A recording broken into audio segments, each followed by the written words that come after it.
आपका नाम कौन बेदर्दी रखा है? सच में आप दर्द भरी गीत ऐसी सुना देते हैं। उस दिन तो एकदम दिल रो दिया, आज ऐसा सुनाइए कि हमरे दोस्तवा का मेहरबा भाग गई हो। दू डंडा मार देबा तबो ना हमें दर्द होई। बेदर्दी वैसे नाम लिखा गला।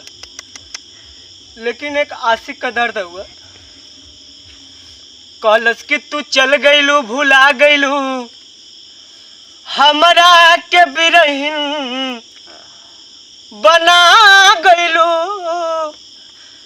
तो तोहरा असर में सूख के कांटा हो गईली। अजियते जिंदगिया मुआ गईलू। कॉलेज का कलस भैया कि दिलवा पे हाथ धके अमनमा से पूछा अपना चाहेलू कि ना तू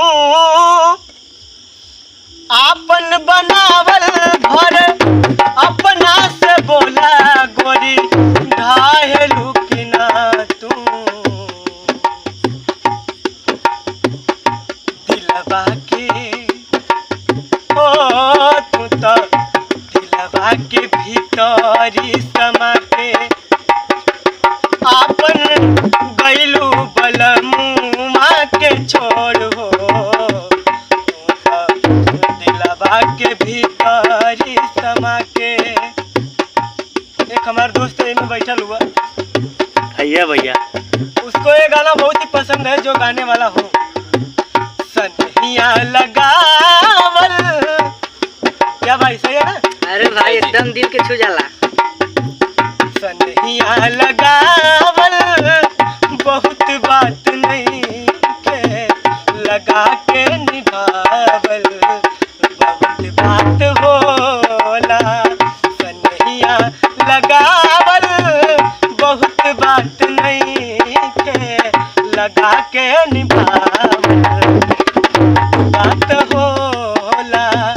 केहू के मुमावल बहुत बात नहीं के रे मुआ के जियावल बहुत बात होला होला।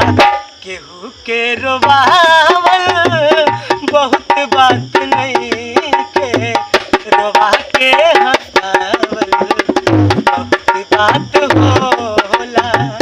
रोवा के हंसावल बहुत बात होला। जा जान खुश रहिहा हमके भुला के अरे सैया के कोरावा में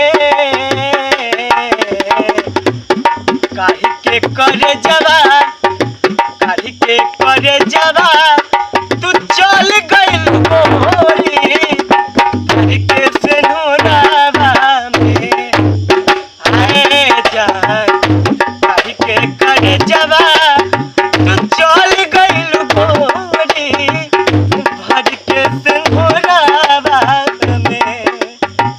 लेकिन इतना बात ना कहता है औरो कहलस का कलस भैया बीतत नहीं खे दिन हमार कटत नहीं खे रात हो। जब जब याद आवे भइल हमरा गात हो। सूते के बेरिया गुड नाइट के मैसेज सूते के बेरिया गुड नाइट के मैसेज अरे गुड मॉर्निंग हो रवे में काहे के करे